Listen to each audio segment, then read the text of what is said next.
saw you had the arms raised celebration after the buzzer sounded. I'm sure that was a little bit in jest, but was it also just like, hey, it feels pretty good to win finally? No, it was all just being funny.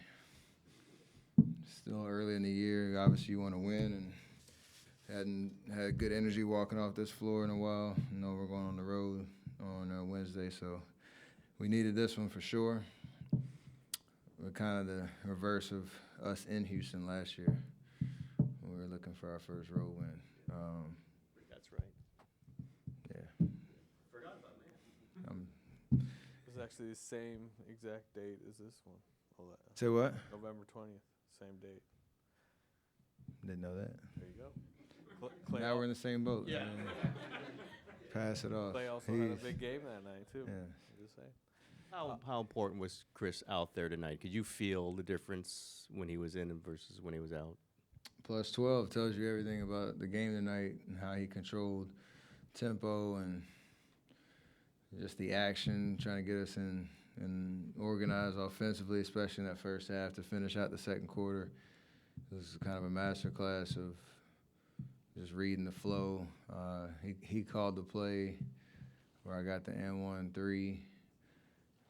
Wasn't playing or anything from the bench. It just he saw a clear side and got me and Loon in the right action.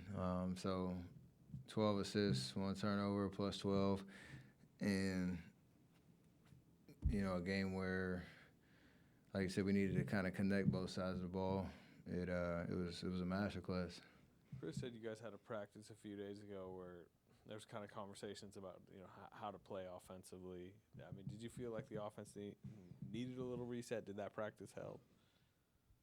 Yeah, I mean, losing forces you to check yourself and figure out what's going wrong, where you need to make adjustments. And for us, still room for improvement, but we struggle to create good looks consistently throughout the game, whether it was, tough shots that then led to, kind of morale killers or, advantages, momentum going the other way, or kind of playing mindless basketball where you're just running around not understanding what you're trying to do. So we talked about how we need to just move the ball, make the simple pass. You need that reminder because everybody's trying hard to get themselves going or make the big shot or have the big moment because we're all built like that. Like there's competitive spirit about us, and sometimes you work a lot harder. You just need to work a lot smarter, and I think that practice helped us get there. Still got a lot to improve though.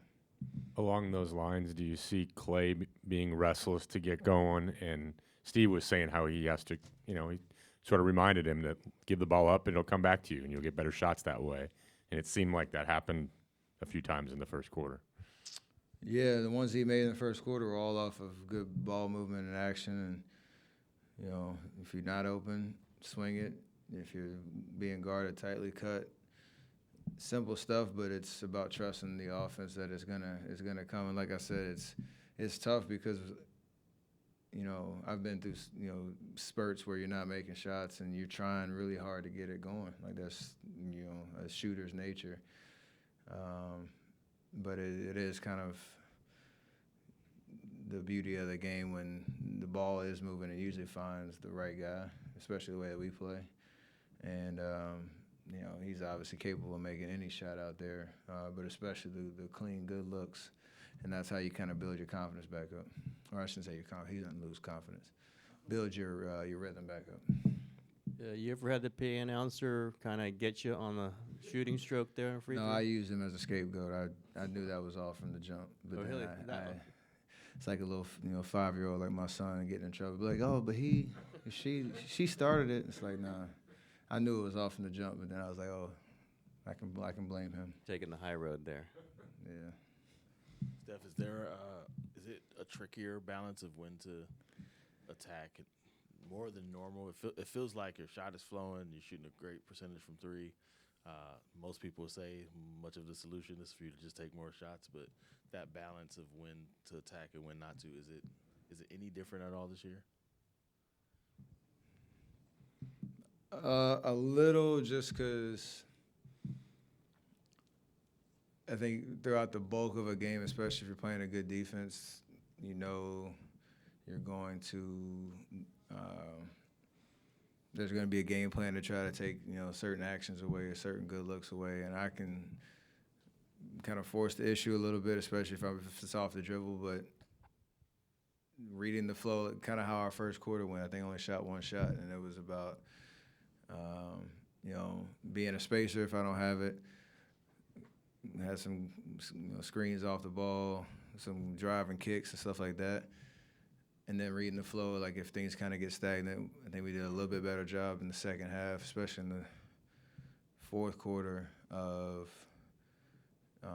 being a little bit more methodical on offense with the ball, trying to get to some pick and roll stuff and play matchups, and then to Tim's question, like about CP, kind of getting us organized too. So I have to kind of read the game and know I can always, again, force the issue, but more so for us to be successful, there's got to be a balance, and every game is a little different.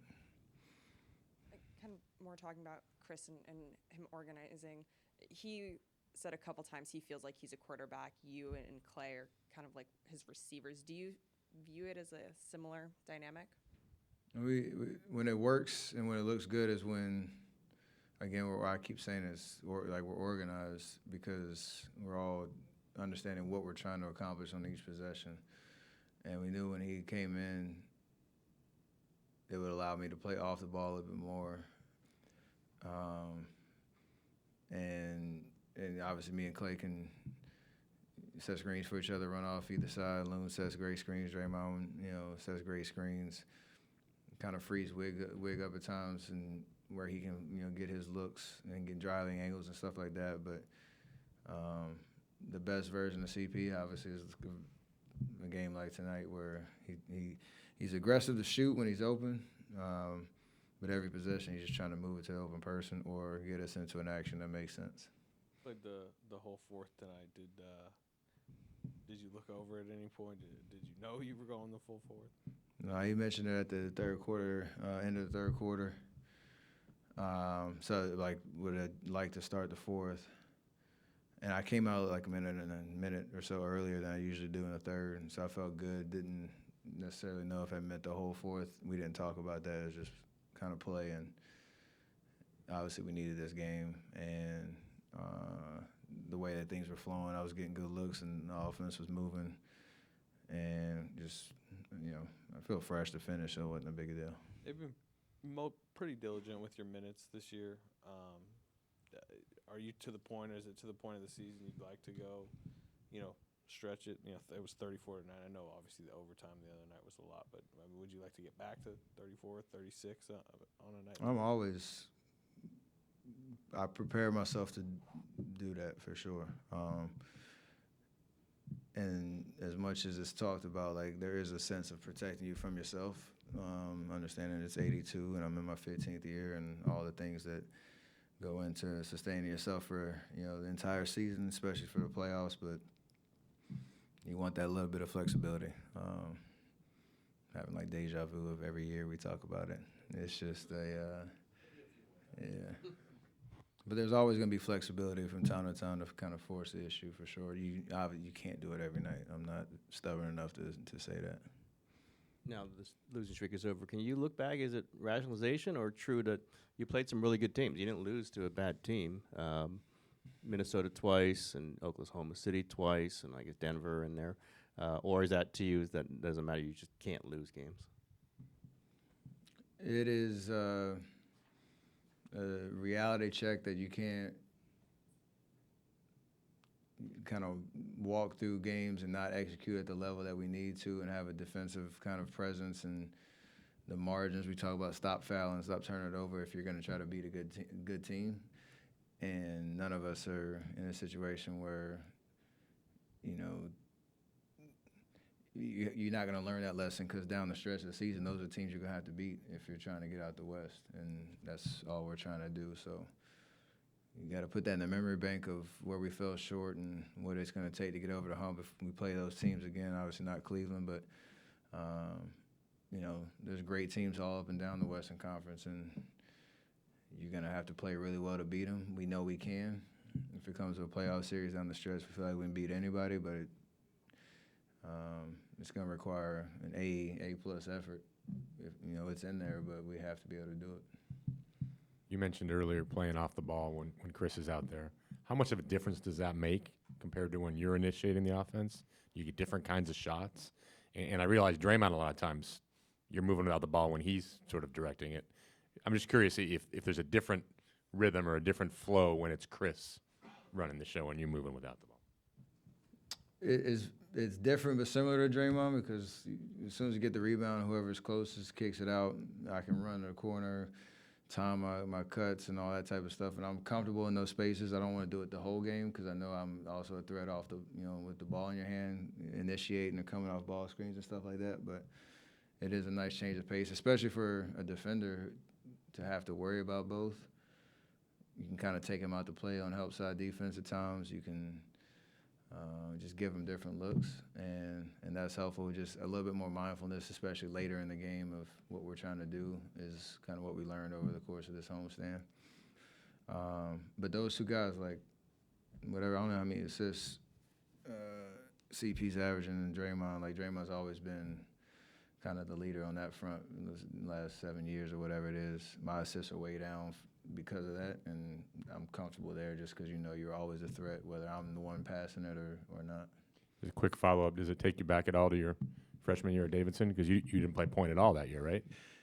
Somewhere in Chicago, Illinois, Jason Richards is beaming with pride that you just compared him to Chris Paul.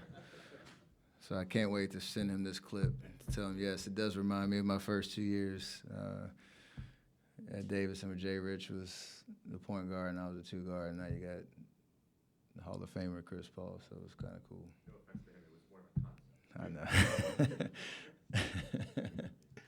I know. Exactly.